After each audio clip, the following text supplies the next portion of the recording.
अस्सलाम वालेकुम स्टूडेंट्स। आज हम कंप्यूटर साइंस का चैप्टर नंबर 1 मज़ीद कंटिन्यू करने जा रहे हैं। हमने कहाँ तक पढ़ लिया था? हम डेटाबेस तक पढ़ चुके थे। हमने कॉन्सेप्ट क्लियर कर लिया था कि डेटाबेस क्या होती है, नेक्स्ट उसके बनाने के ऑब्जेक्टिव्स क्या थे, हम डेटाबेस क्यों बनाते हैं।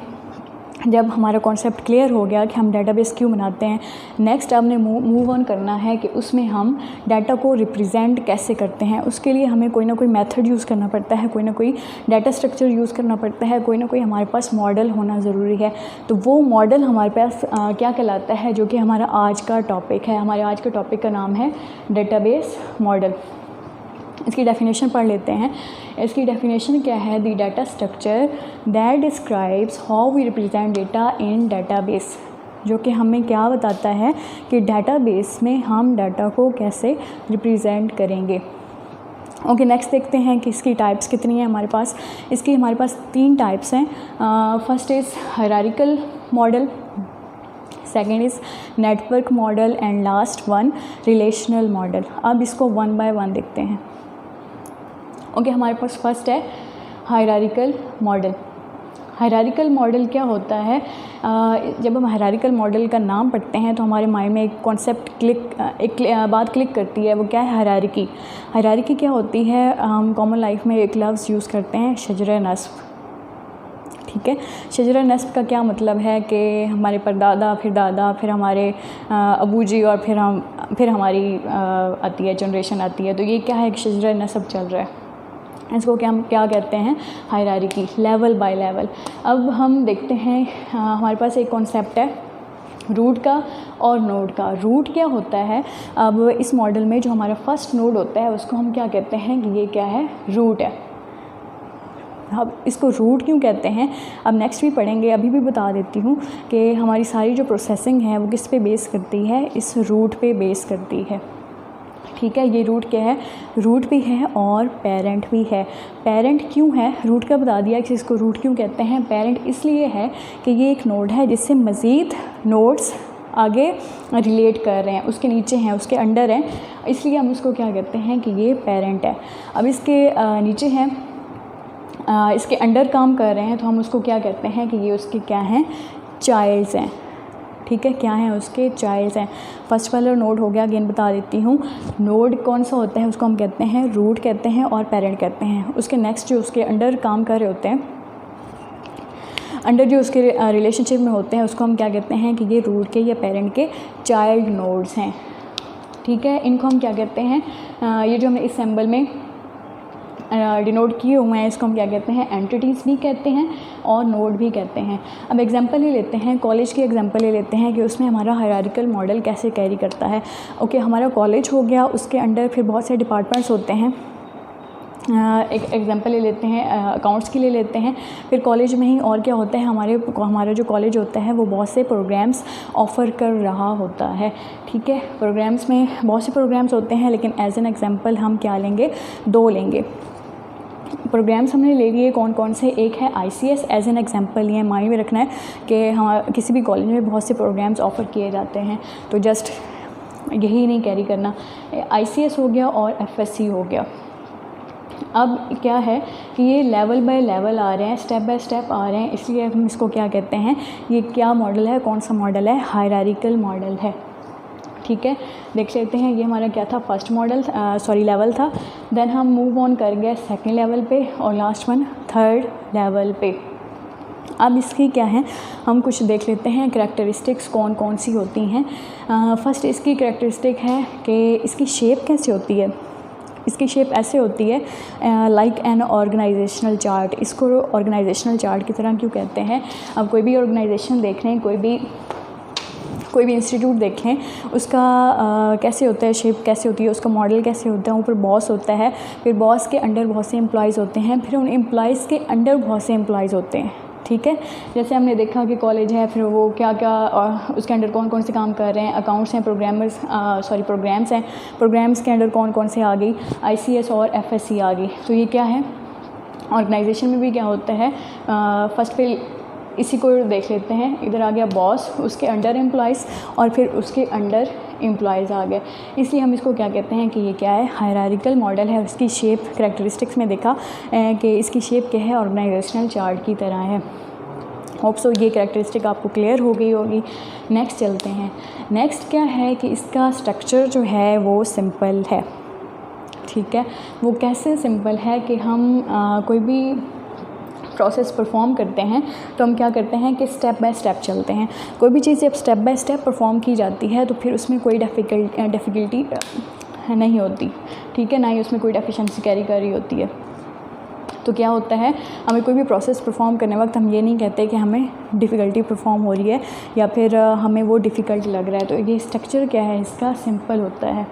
नेक्स्ट क्या है कि इसके लेवल्स होते हैं, ठीक है, लेवल्स एग्जिस्ट कर रहे हैं।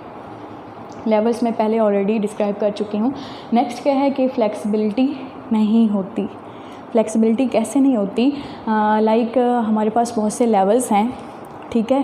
डेटाबेस एडमिनिस्ट्रेटर ने लेवल बाय लेवल काम किया, ठीक है। फिर उसको सेकंड लेवल पे याद आया कि उसको सेकंड लेवल के बाद उसको याद आया कि उसे सेकंड लेवल में क्या करना था, कोई एक न्यू एंटिटी ऐड करनी थी।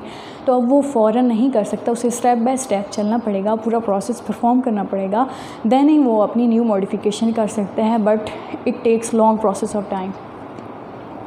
ओके, नेक्स्ट है जी हमारी रिलेशनशिप, इसमें कैसे होती हैं। रिलेशनशिप कैसी हैं, बहुत ही लिमिटेड है। नेक्स्ट हम पढ़ेंगे रिलेशनशिप वो कैसी होती हैं। लाइक एग्जांपल के तौर पे बता देती हूँ, 1 to 1, 1 to many, many to many और रिकर्सिव होता है, ठीक है। इसके बेसिकली 4 टाइप्स होती हैं। तो ये क्या है, इसमें हायरार्किकल मॉडल में हमारी जो रिलेशनशिप हैं वो क्या है, लिमिटेड हैं। स्पीड जो है वो फास्ट है। कैसे फास्ट है, स्टेप बाय स्टेप चलेंगे तो हमारी फास्ट स्पीड जो है वो फास्ट होगी, स्लो स्पीड नहीं होगी। मॉडिफिकेशन क्या है कि डिफ़िकल्ट है, वो एग्जांपल ले चुकी है अभी बताइए कि अगर डेटाबेस एडमिनिस्ट्रेटर को कोई चेंज करना है, मॉडिफिकेशन करनी है तो उससे क्या होगा, प्रॉब्लम फेस करनी पड़ेगी। नेक्स्ट इसका जो बहुत ही इंपॉर्टेंट कॉन्सेप्ट है, अक्सर MCQs और शॉर्ट क्वेश्चन में पूछा जाता है, स्टूडेंट्स पेपर में आता है कि कौन सा हमारे पास मॉडल है जिसको हम कह सकते हैं कि वो इन्वर्टेड ट्री है। अब यहाँ पे देख लें, पहले हमारा क्या था, पहले नोड को हमने कहा कि वो क्या है, हमारा रूट है, देन उसके चाइल्ड हैं, फिर उसके चाइल्ड हैं। जब हम देख लेते हैं हमारे पास जो ट्री होता है, ठीक है, उसकी पहले रूट्स होती हैं और फिर उसकी स्टेम्स और फिर बाकी उसकी ब्रांचेस होती हैं। सॉरी मेरी ड्राइंग इतनी अच्छी नहीं है, तो ये अब कॉन्सेप्ट क्लियर करने के लिए थोड़े यूज़ कर लेती हूँ। पहले क्या है, अब हमारी जो ट्री है वो कैसे होता है, पहले नीचे रूट नीचे होती है, ठीक है, फिर स्टेम और फिर उसकी ब्रांचेस होती हैं। लेकिन अब इधर देखें, हम रूट पहले क्या है, ऊपर है, फिर उसके चाइल्ड्स हैं। तो इस तरह ये क्या हो गया, हायरार्किकल मॉडल क्या है, ट्री का इन्वर्स है, ठीक है, उल्ट है। तो इसलिए हम कहते हैं कि हमारा मॉडल क्या है, इसका कॉन्सेप्ट कैसे है, इन्वर्टेड ट्री की तरह है। नेक्स्ट चलते हैं, हमारा सेकंड मॉडल है नेटवर्क मॉडल। अब नेटवर्क मॉडल क्या है, इसमें यहाँ पे देखें बहुत सी हमारे पास एंटिटीज़ होती हैं। अब क्या कहा था कि एंटिटीज़ ये हमें क्या कहलाती हैं, हमारी नोड्स कहलाती हैं, ठीक है। एग्जांपल ले लेते हैं, हमारे पास एक एंटिटी है स्टूडेंट, ठीक है। अब इसका रिलेशनशिप किसके साथ कर सकते हैं हम, रिलेट किसके साथ कर सकते हैं, एक दूसरी एंटिटी है हमारे पास कोर्स, उसके साथ कर सकते हैं। क्यों कर सकते हैं, क्योंकि स्टूडेंट बहुत से कोर्सेज़ पढ़ता है। और क्या है, स्टूडेंट्स इनरोल्ड होता है, ठीक है, एक रिलेशनशिप ये आ गया। इनरोल्ड किस में होता है, वही इसके साथ ये कैरी कर सकते हैं हम कोर्स के साथ, बहुत से कोर्स में इनरोल्ड होता है। नेक्स्ट एक ले लेते हैं, इसको हम कहते हैं एट्रीब्यूट। हम डिनोट करते हैं, हमारे पास सिंबल्स होती हैं। अब ये जो सिंबल है ये किसको रिप्रेजेंट कर रही है, एंटिटी को। और जो हमारे पास सर्कल होती है ये हम कहते हैं कि वो उस एंटिटी का क्या है, एट्रीब्यूट है।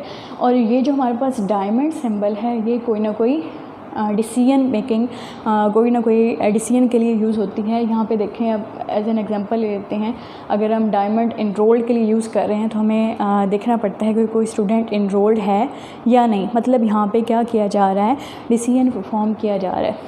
नेक्स्ट ले लेते हैं, हमारे पास एज एन एग्जांपल के स्टूडेंट की और क्या एट्रीब्यूट्स हो सकती हैं, ज्वाइनिंग डेटा हो सकता है, और उसका कौन सी एंटिटी के साथ रिलेशनशिप हो सकता है, टीचर के साथ, टीचर का स्टूडेंट के साथ।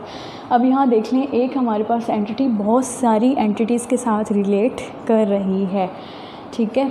तो हमारा जो हो गया स्ट्रक्चर है, जो मॉडल है वो क्या है, कॉम्प्लेक्स हो गया है।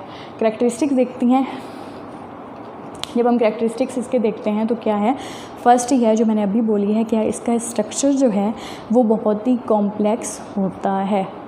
ठीक है, अब यहाँ पे ऐसे देख लें, जब हम फर्स्ट व्यू इसका करते हैं तो हमारे इसका स्ट्रक्चर कैसे नज़र आता है, बहुत ही कॉम्प्लेक्स। स्पीड कैसे है इसकी, स्लो है। अब हमें कोई भी डाटा सर्च करना है तो हमें बहुत सारी एंटिटीज़ को देखना पड़ेगा, पहले उस पर प्रोसेस परफॉर्म करनी पड़ेगी। डेटाबेस में हमने स्टूडेंट का रिकॉर्ड फैच करना है, तो क्योंकि वो बहुत सारी एंटिटीज़ के साथ लाइक, कोर्स, मार्क्स, उसके देन टीचर के साथ वो कनेक्ट रिलेट कर रहा है, तो हमें उसका रिकॉर्ड भी देखना पड़ेगा, उन एंटिटीज़ की सारी इन्फॉर्मेशन देखनी पड़ेगी। तो क्या है, हमारी स्पीड जो है वो क्या हो जाएगी, स्लो हो जाएगी। नेक्स्ट क्या है कि ये क्या है, फ्लेक्सिबल है। फ्लेक्सिबल कैसे है, अब वहाँ पे हायरार्किकल मॉडल में देखा था कि उसमें फ्लेक्सिबिलिटी नहीं थी, मीन्स हमें चेंज करना पड़ना है तो क्या करना पड़ेगा कि हमें सारा 1 to 1 स्टेप बाय स्टेप चलना पड़ेगा। लेकिन इधर क्या है कि हम किसी भी लेवल पे जाके, क्योंकि यहाँ पे लेवल्स देखें सेम होते हैं, कोई ऐसे नहीं कह सकते हैं कि ये रूट है, ये उसका चाइल्ड है। यहाँ पे लेवल्स क्या है, सेम है, सब एक ही तरह परफॉर्म कर रहे हैं। तो ये क्या है, अगर हमें चेंज करना है तो किसी भी जगह पे, किसी भी लेवल पे जाके हम वो चेंज परफॉर्म कर सकते हैं। तो हम क्या कहते हैं कि ये लेवल्स क्या हैं, फ्लेक्सिबल है। Same for every entity, her entity का दूसरी एंटिटी के साथ अगर हम कंपैरिजन करें तो हम कहते हैं कि इसका लेवल उसके साथ क्या है, सेम है। नेक्स्ट जी, रिलेशनशिप्स देखते हैं कि हम जितने हमें चाहिए, जितने यूज़र को चाहिए, जितने डेटाबेस यूज़ करते वक्त यूज़र को चाहिए, या फिर डेटाबेस एडमिनिस्ट्रेटर को डेटाबेस बनाते वक्त चाहिए, या फिर मैनेजर्स को चाहिए, या फिर कोई और हमें कह देता है कि हमने डेटाबेस आपकी बहुत सी सर्विसेज लेनी है, तो मीन्स एज मच रिक्वायर्ड हम क्या कर सकते हैं, रिलेशनशिप बना सकते हैं। ओके, नेक्स्ट है, हम चलते हैं, हमारे पास कौन सा मॉडल है, रिलेशनल मॉडल है। रिलेशनल मॉडल में क्या हो सकता है, हमारे पास एज एन एग्जांपल हम देखते हैं, स्ट्रक्चर को देखते हैं, कितनी एंटिटीज़ हैं हमारे पास, स्टूडेंट है, एग्ज़ाम है, कोर्स है, अकाउंट्स है, डिपार्टमेंट है, फैकल्टी है। अब यहाँ पे देखें जो रिलेशनशिप हैं वो क्या है, वेल डिफाइंड है। स्टूडेंट का एग्ज़ाम के साथ होता है रिलेशनशिप, क्यों होता है कि स्टूडेंट ही एग्ज़ाम देते हैं। अब टीचर ने कभी एग्ज़ाम नहीं दिया, या बाहर पे जो गार्ड्स वगैरह खड़े होते हैं, या फिर कोई टीचिंग स्टाफ के अलावा कोई और स्टाफ होता है, एडमिनिस्ट्रेशन स्टाफ हो गया, कभी प्रिंसिपल ने एग्ज़ाम नहीं दिया, स्टूडेंट ही एग्ज़ाम देता है। तो हमने क्या किया, इसको रिलेट किया, स्टूडेंट और एग्ज़ाम को ही किया। नेक्स्ट क्या है, एग्ज़ाम और कोर्स को हमने रिलेट किया है। क्यों रिलेट किया है, क्योंकि जो एग्ज़ाम है वो हम कोर्स में से ही लेते हैं, और हमारा देता कौन है, स्टूडेंट देता है। तो ये हमारा रिलेशनशिप क्या है, ये क्या है, वेल डिफाइंड है। स्टूडेंट एग्ज़ाम देगा और एग्ज़ाम किस में से लिया जाएगा, कोर्स में से लिया जाएगा। नेक्स्ट देखते हैं जी, अकाउंट्स की एंटिटी है, बहुत से डिपार्टमेंट के साथ उसका रिलेशनशिप होता है, हमें बहुत से अकाउंट्स बहुत से डिपार्टमेंट के साथ रिलेट करने पड़ते हैं। लाइक टीचिंग फ़ैकल्टीज़ हो गई, हमारे पास बहुत सी फ़ैकल्टीज़ होती हैं, टीचिंग फ़ैकल्टी हो गई, बाकी बहुत सा स्टाफ हो गया, तो हम उसके साथ रिलेट करते हैं। नेक्स्ट इधर ही हमने एग्जांपल भी ली है, फ़ैकल्टी की ही ली है। अब यहाँ पे देखें हमारे सारे जो रिलेशनशिप हैं वो क्या है, वेल डिफाइंड है। तो ये रिलेशनल मॉडल आजकल, नेक्स्ट कैरेक्टरिस्टिक्स भी पढ़ेंगे कि आजकल जो बहुत ज़्यादा यूज़ हो रहा है हमारे पास मॉडल, वो क्या है, रिलेशनल मॉडल है। कैरेक्टरिस्टिक्स इसकी देख लेते हैं। फर्स्ट है हमारे पास रिलेशन एज टेबल। ठीक है, रिलेशनशिप को हम कैसे डिफ़ाइन करते हैं, जब हम अपना थर्ड और लास्ट रिलेशनल मॉडल पढ़ रहे होते हैं, स्टडी करते हैं, तो हम इसको कैसे डिफ़ाइन करते हैं, रिलेशन को एज टेबल। अब टेबल्स में क्या होती हैं, रोज़ भी हो सकती हैं, ठीक है, और कॉलम्स भी हो सकते हैं। नेक्स्ट है कि ये बहुत ही फ्लेक्सिबल है। फ्लेक्सिबल क्यों है, क्योंकि इसमें जो रिलेशनशिप हैं वो वेल डिफाइंड है। जब कोई चीज़ वेल डिफाइंड होती है तो अगर हमने चेंज करना है, कहीं पे भी चेंज करना है, तो हम इजीली परफॉर्म कर सकते हैं। इसलिए हम कहते हैं कि ये क्या है, बहुत ही फ्लेक्सिबल है। ये बात पहले भी हम डिस्कस कर चुके हैं। नेक्स्ट इसकी खसूसियत है कि आजकल ये बहुत ज़्यादा यूज़ हो रहा है, use nowadays very much. Next क्या है कि इसमें क्या है, प्राइवेसी और सिक्योरिटी होती है। कैसे होती है, हम अपनी एवरीडे लाइफ में एक एग्जांपल लेते हैं, व्हाट्सएप सब यूज़ करते हैं, उसके एग्जांपल लेते हैं कि जो यूज़र व्हाट्सएप यूज़ कर रहा होता है, हमारे पास ये सिक्योरिटी होती है कि हम क्या कर सकते हैं, लास्ट सीन और अपनी डीपी को हम जिसको चाहते हैं उसी को सिर्फ व्यू करवा सकते हैं। तो ये क्या है, हमारे पास प्राइवेसी और सिक्योरिटी होती है। नेक्स्ट क्या है कि अब हम डेटाबेस में देखें कि ये मॉडल हमें प्राइवेसी और सिक्योरिटी कैसे दे रहा है। तो वो कैसे दे रहा है, हमने कहा कि रिलेशनशिप जो हमारे पास एंटिटीज़ के होते हैं वो क्या होते हैं, वेल डिफाइंड होते हैं। जब वेल डिफाइंड कोई चीज़ होती है, एक एंटिटी दूसरी एंटिटी के साथ वेल डिफाइंड है, मतलब स्टूडेंट टीचर के साथ क्या है, वेल डिफाइंड है। जब रिलेशनशिप इनका डिफाइन हो गया है तो कोई बाहर से एंटिटी आती है तो वो उसको एक्सेस नहीं कर सकेगी, ठीक है।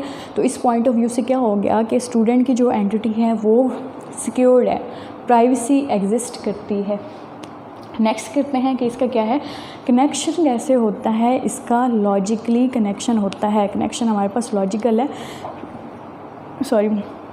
लॉजिकल है, फिज़िकल नहीं है, डायरेक्ट नहीं होता। बाय यूजिंग सॉफ्टवेयर हम परफॉर्म करते हैं। ये लॉजिकल का कॉन्सेप्ट हमने कल डेटाबेस में भी देखा था। ओके, नेक्स्ट है जी हमारे पास relate all tables to one, ठीक है। हम सारे टेबल्स को किसी एक टेबल के साथ रिलेट कर देते हैं। इसकी एक एग्जांपल लेते हैं। हमारे पास रिलेशनल मॉडल है, हमने पढ़ा कि रिलेशन क्या है, रिलेशन को हम एज टेबल रेफ़र करते हैं। तो जब सारे टेबल्स हो गए हमारे पास, अब हम एक ले लेते हैं, एक इंडेक्स टेबल ले लेते हैं। जितनी टेबल्स हैं उसकी सारी इन्फॉर्मेशन हमारी क्या है, इंडेक्स टेबल हमने जो बना लिया है उसमें हमने कैरी कर लिया है। तो इसके बजाय कि अगर हमें कोई डाटा चाहिए और हम स्टेप बाय स्टेप सारे टेबल्स को चाहिए, डेटाबेस में सारी टेबल्स, सारे कॉलम, सारी रोज़ को देखें, इससे अच्छा है कि हम क्या बना लें, एक न्यू टेबल बना लें जिसको हमने नाम दिया है इंडेक्स टेबल। तो हम जो इन्फॉर्मेशन चाहिए होगी हम उस टेबल से ले लेंगे।